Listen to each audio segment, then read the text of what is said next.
आज के वीडियो में आपका स्वागत है। भाषा को सीखने के क्रम में आज हम अलंकार के बारे में बात करेंगे कि अलंकार क्या होते हैं। परिभाषा अगर दें अलंकार की तो हम परिभाषा ये लिख सकते हैं, परिभाषा अलंकार की ये हो सकती है, काव्य की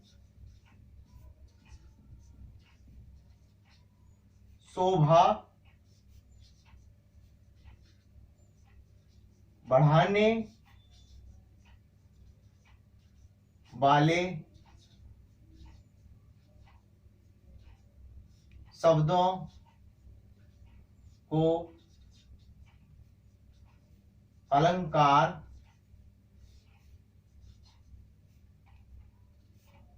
कहते हैं।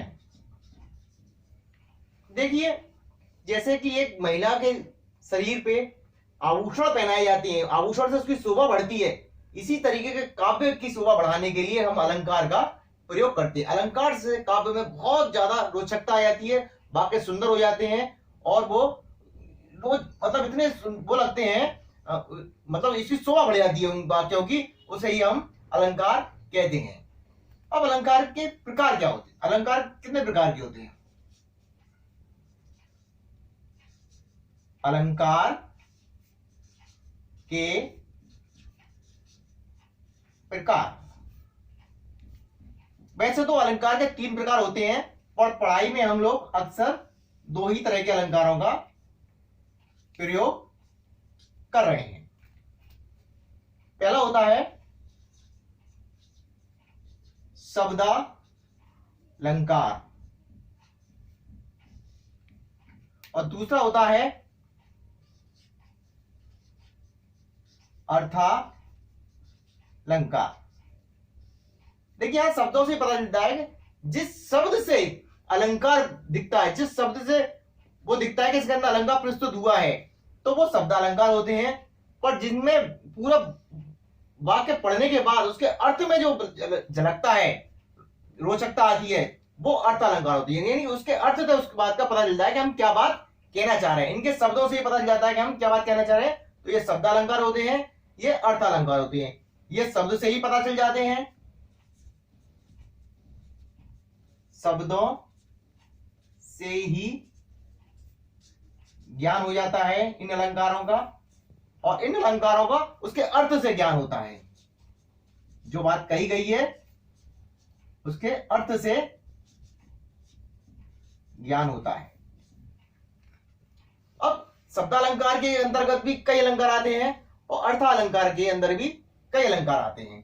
तो हम इनके मेन अलंकारों के नाम बताते हैं। शब्दालंकार में सबसे पहले अलंकार आता है अनुप्रास।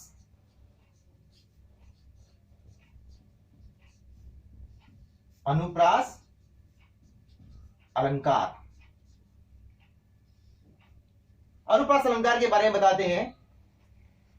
जब एक ही वर्ण की कई बार आवृत्ति होती है, यानी एक ही वर्ण कई बार आता है, तब वो अनुप्रास अलंकार कहलाता है। जैसे कि उदाहरण के लिए, चारु चंद्र की चंचल किरणें। चारु चंद्र की चंचल किरणें खेल रही थी जल थल में।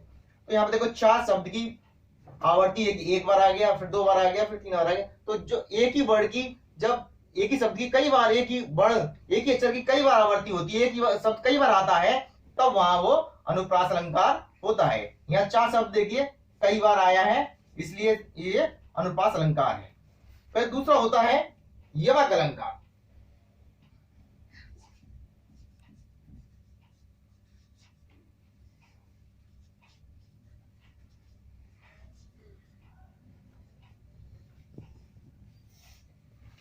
यहां पर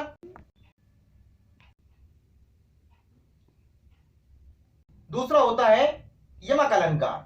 यमक अलंकार में एक ही शब्द का 2 बार आता है और पर दोनों बार उसके मतलब अलग अलग होते हैं, उसे हम यमक अलंकार कहते हैं। यानी कि शब्द 2 या 2 से ज्यादा बार आए और उनका मतलब भी अलग अलग हो, उसे हम यमक अलंकार कहते हैं। जैसे उदाहरण के लिखते हैं, कनक कनकते सौगुनी, कनक कनकते सौगुनी, मादकता अधिकाय, जा खाए बोराय और बा खाए बोराय। यहाँ पे एक कनक सोना है और एक कनक धतूरा है। धतूरा ऐसा होता है नशे का पदार्थ, यानी एक कनक को खा के आदमी बोरा जाता है और एक सोना है उसे भी मिल जाए तो आदमी उसे भी खा के बोरा जाता है। तो कनक कनकते सौगुनी, मादकता अधिकाय, जा खाए बोराय, बा पाए बोराय। यानी एक तो कनक को खाने से ही नशा हो जाता है और एक दौलत संपत्ति सोना वो मिल जाता है तो उसका भी नशा हो जाता है। इस तरीके से यहाँ पर अलग यमक अलंकार है। एक होता है श्लेष अलंकार। तीसरा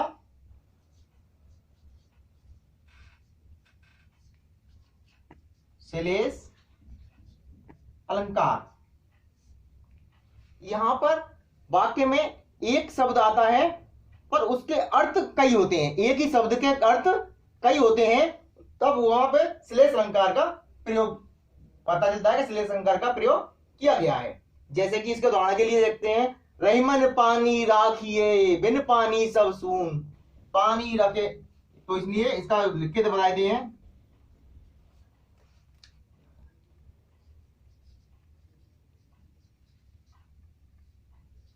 रहीमन पानी राखिए,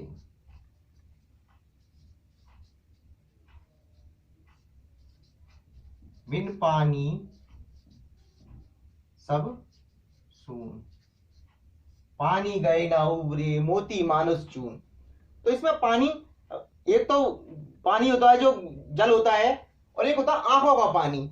इसमें रहीमन जी कहते हैं कि जब आंखों का पानी मर जाता है, जब शर्म मर जाती है, तब भी वो बिना किसी काम का आदमी हो जाता है। इसमें पानी के दो अर्थ हैं, एक तो वो वाला पीने वाला पानी और एक आंखों में श्रम वाला पानी। रहीमन पानी राखिए, बिन पानी सब सून, ये इसके अंदर आते हैं। अब अर्थालंकार के भी 4-5 प्रकार होते हैं। हम प्रमुख अलंकारों के बारे में जानेंगे। तो सबसे पहले इसमें होता है उपमा अलंकार। देखिए नाम से ही पता चल रहा है कि एक चीज का दूसरी चीज से तुलना की जा रही है, यानी कि किसी चीज को किसी चीज के समान बताया जा रहा है, तो उसमें उपमा अलंकार का प्रयोग किया जाता है। सागर समान गंभीर हृदय हो,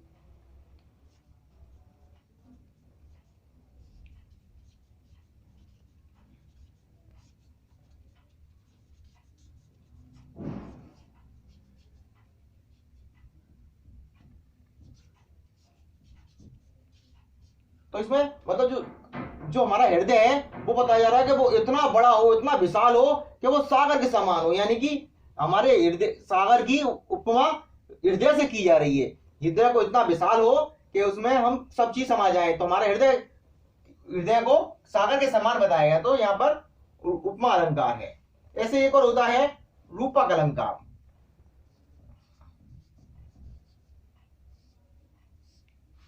इसमें जिससे तुलना की जा रही है और जो चीज है उन दोनों को बिल्कुल बराबर कह दिया जाता है। यानी कि ऐसा नहीं है कि उसकी उससे तुलना की जा रही है, दोनों चीजों को तुलना करने वाली और तुलना होने वाली दोनों चीज बिल्कुल समान हो जाती हैं, उसे रूपक अलंकार कहते हैं। जैसे कि पायो जी मैंने राम रतन धन पायो, यानी राम है और धन है, ये दोनों एक से ही है, यानी राम मिल जाए या धन मिल जाए। पायो जी मैंने राम रतन धन पायो, इसमें रूपक अलंकार है। राम रतन धन, यानी राम जो है वो भी पैसे के समान और पैसे को राम जी समान, यानी कि इन दोनों की तुलना एक से कर दी, यानी ये दोनों मिल जाए, चाहे ये मिल जाए चाहे भूल जाए, राम मैंने यानी राम को पा लिया, मैंने सबसे बड़ा खजाना पा लिया। और तीसरा है इसका अतिशोक्ति अलंकार, ये दूसरा था।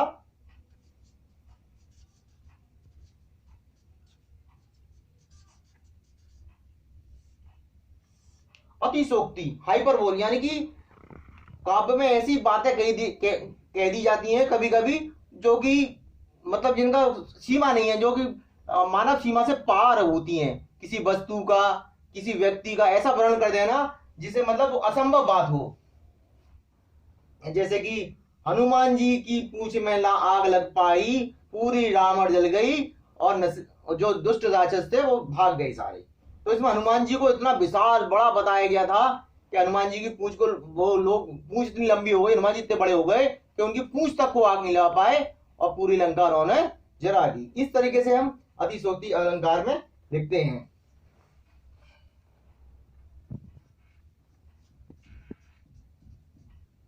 हनुमान की पूंछ न जरी, सबरी लंका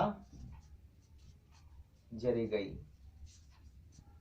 इस तरीके से दोस्तों अलंकार के हमने प्रकार और उनके भी उप प्रकार हमने जाने, और इस ज्ञान बढ़ाने के लिए अलंकारों के प्रयोग को आप और देखिए और अपने भाषा ज्ञान को बढ़ाइए। धन्यवाद दोस्तों। वीडियो अच्छा लगे तो सब्सक्राइब जरूर करें।